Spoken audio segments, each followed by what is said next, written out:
pig which was about to be slaughtered by the pig butcher squealed. The butcher said, "Your ancestors and forebears walked this road, and now you two are walking it. So why are you squealing?" Sumerian proverb. Welcome to this week's episode of Warfare, Advancement, and Revisionism. My name is Preston Floyd, and as always, I'm your host. I'd like to thank everyone for joining me this week and listening. I really appreciate it. If this is your first time, welcome in. We have quite a catalog for you to go back and listen to. And if you're a returning viewer or listener, thank you, as always, very much. I truly appreciate it. So, I hope you all will enjoy this week's episode. It will be, or I should say, in it we'll be finishing up animal domestication during this season. But depending on how long it takes, we might start talking about some stuff for next episode. I am thinking this might be a little bit shorter than what we've done the last couple of weeks. I'm not sure yet. Of course, we'll just kind of play it by ear and see how it goes. I did have some feedback about horse domestication, and I had a listener by the name of Johan send me some links, and it's looking like maybe horses should be kind of included with this season. But what I think I might do is I might just include talk of horse domestication when talking about the Proto-Indo-European peoples. So that might be kind of tied in together. I'm not sure, but I do thank you for those links, and I always appreciate, hearing from people with. I always appreciate from hearing from listeners, regardless. But if you send, very well researched and cited sources, I really appreciate that too. So thank you, Johan, and we might, we'll definitely talk about horse stuff later this season. But to kind of keep the season moving forward, we're gonna. And for me to be able to review all that stuff and kind of digest it, it's probably, it'll be pushed forward essentially. But I do, again, thank you for the newer information that I had not seen before. So, for now though, we are going to talk about the final major domesticate. And this is one that maybe should have been covered earlier, but it's kind of hard to get a firm date on, and we'll go into that shortly. But next week, we will be moving into urbanization, as it were, the emergence of permanent communities. So, look forward to that. But for now, though, we're going to talk about the domestication or domestications, as the case probably was for pigs. Now, in English, there are several terms that we can use for the animals interchangeably, and some maybe not as interchangeably as others. But this includes, of course, swine, hog, and pig. Now, pig evolved from Middle English as piga, and that was essentially a young pig. And it probably came from the Old English piga, but where that came from isn't known. There's no equivalent in other Germanic languages and Indo-European languages. It's a little unknown as well. Or at least it hasn't definitively been connected to anything else. Now, swine came from the Old English swin, and this evolved from the Proto-Germanic swina, and that itself probably came from the p su. That's like the prefix for it, and that's the basis for the Latin sus, which is the term for a pig. The scientific name is Sus domesticus, and then that is also the scientific, breakdown for wild pigs as well. But we'll talk about those shortly. But swine was typically used to refer to either an individual or a group of the animals, all typically adults. It wasn't usually used to refer to pigs. Sow is the feminine version of swine. Now, hog came from hogga, but probably in Old English it was something closer to hogaster, and that would have just meant a swine as well. It was a cognate, but it could also occasionally mean a castrated male, or that it was a swine specifically raised to be slaughtered. And this was also used for other animals, typically younger animals. Sometimes it was used to refer to very young sheep before they had their first shearing. Sometimes it was used for like a horse that was just over a year old. So some of these terms meant more than pig, and then as time has come on, meant just pig. We also have boar, which is from the Middle English boar, which itself descended from the Old English bar, which meant an uncastrated male swine. Now, this is from the Germanic, the Proto-Germanic bears, which is also kind of an unknown origin. There are no known cognates outside of like the West Germanic languages for this, so it's another one of those mystery words.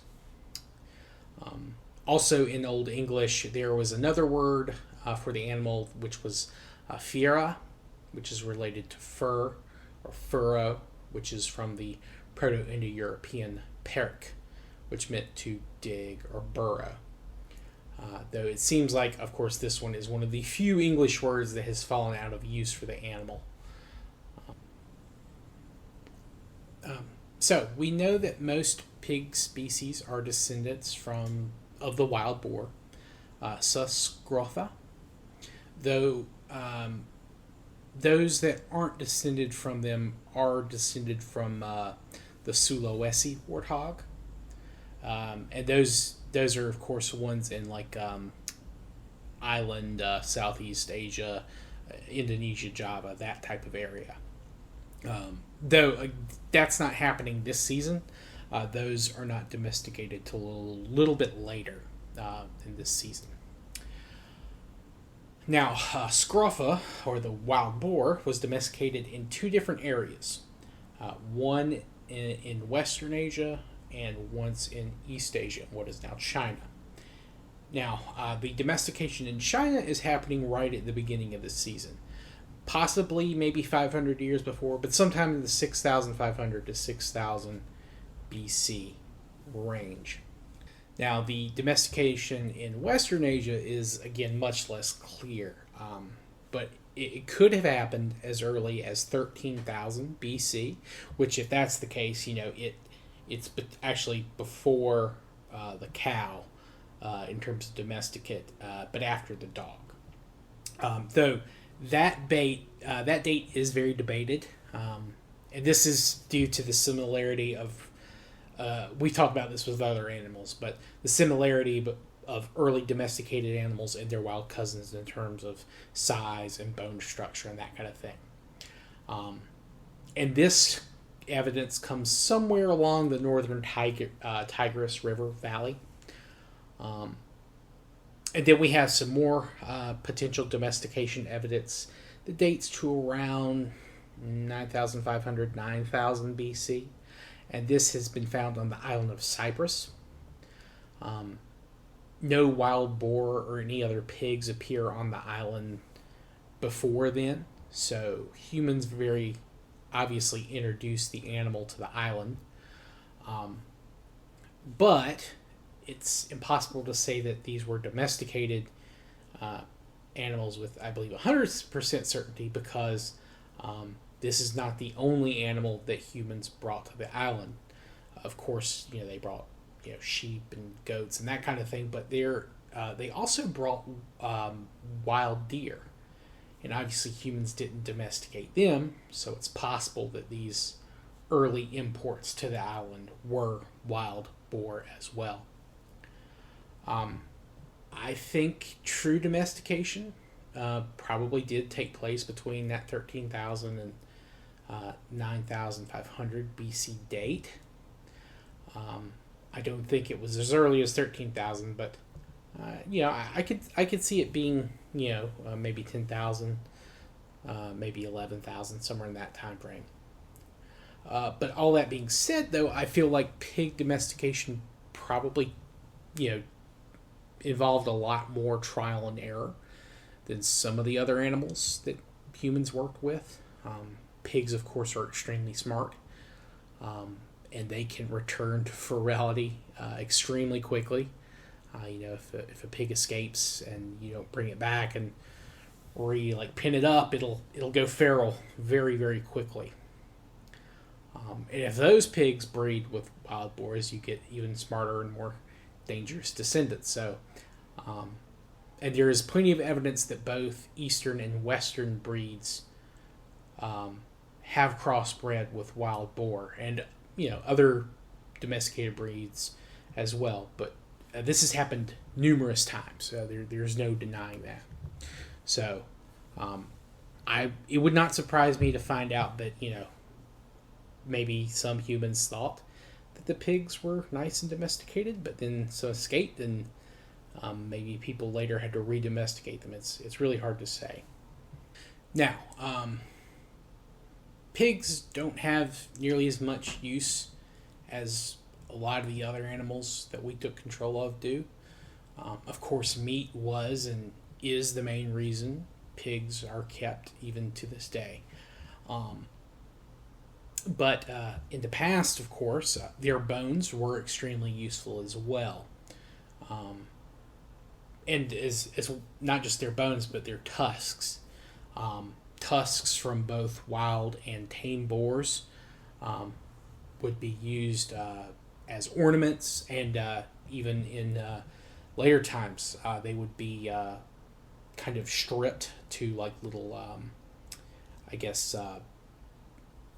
trying to think of the right word for it, small little platelets, and sewn onto leather to make boar's tusk helmets.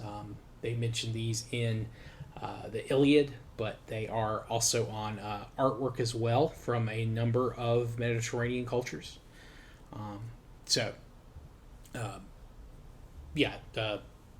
Mainly meat and bones is the main reason that pigs were kept. Now, pigs, of course, are also omnivores. They will eat pretty much anything. And they can eat a lot of different things, of course, without getting sick. And they eat things that other animals and humans cannot stomach. So they're able to get nutrition out of sources that other animals would not even be able to attempt. So that makes them extremely useful for, waste disposal, for lack of a better term, instead of having to let stuff just rot away and be completely useless, or even regaining some potentially wasted nutrients from certain sources.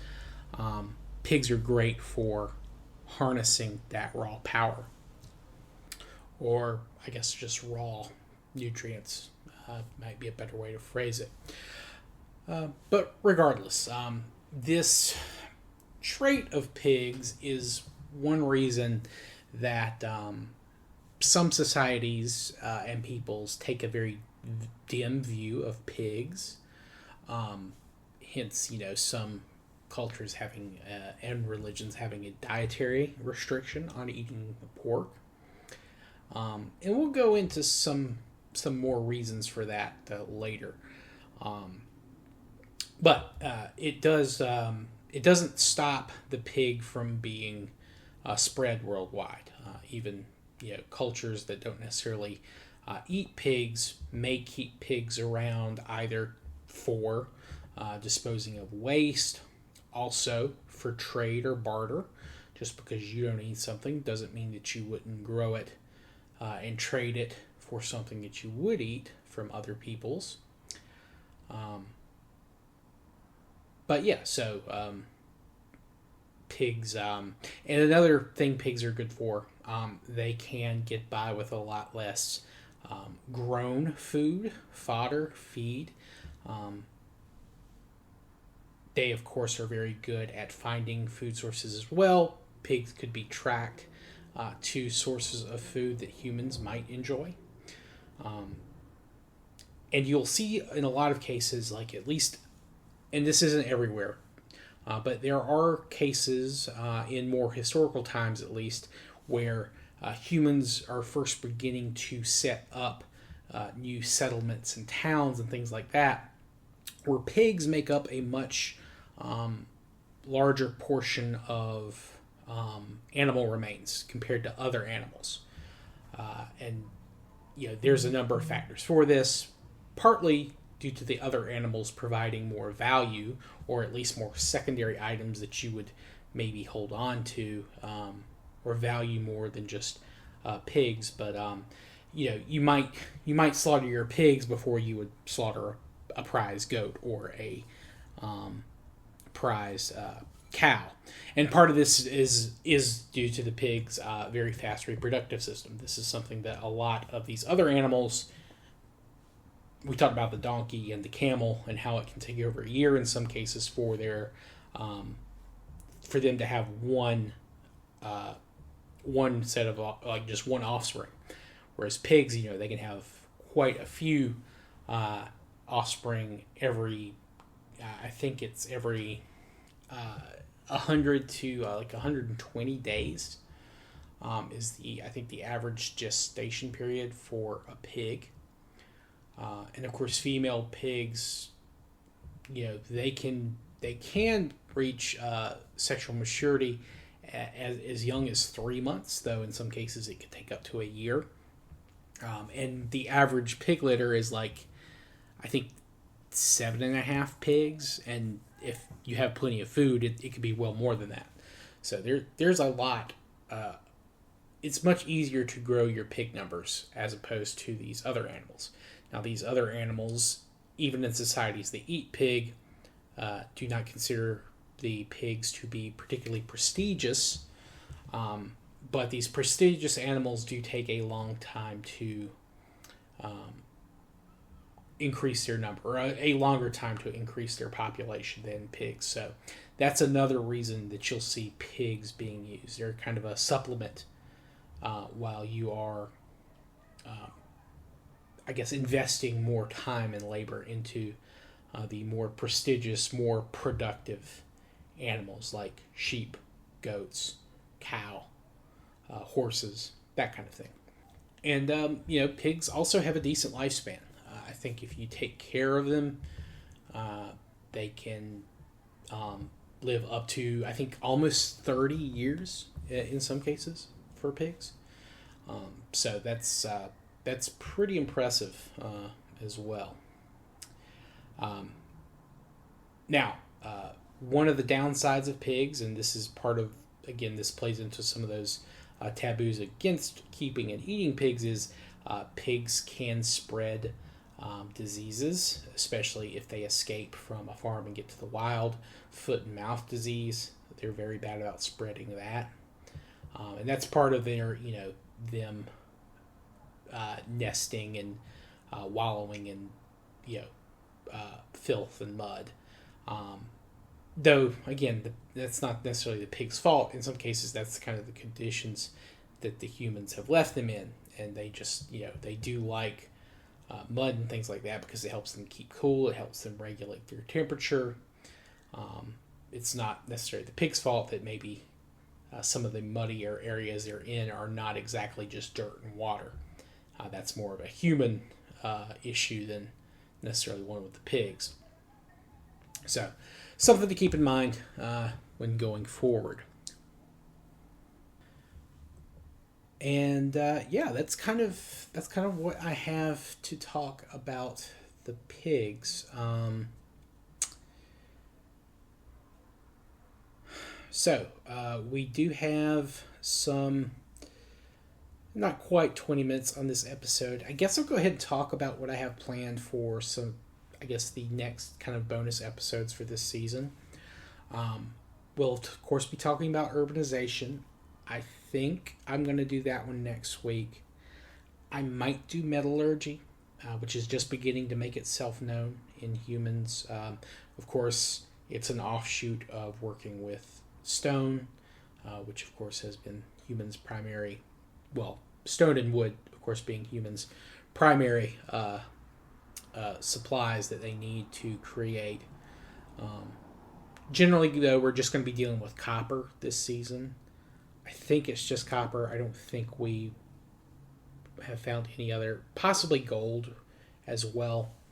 And again, we'll also be talking about urbanization, the starting of towns and villages, and how those coalesced into cities, and how cities are different regionally, because this process in general is the same. However, what is causing this drive may not be the same from area to area.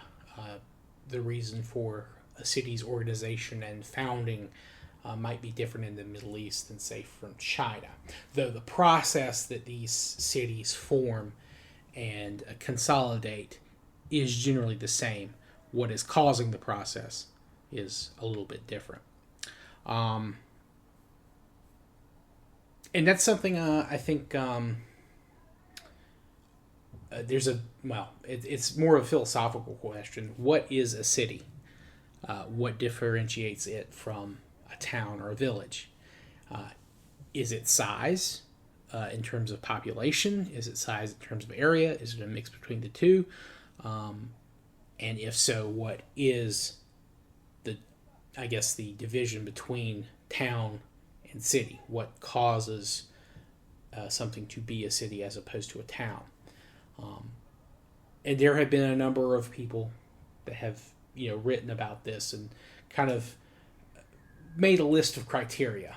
And I don't think anyone has put forward that any city has to meet all of these criteria, but they have to at least meet some would say a majority of the criteria, but then some people would say they have to meet the super majority of the criteria they lay out. But that's something, again, we'll be talking about.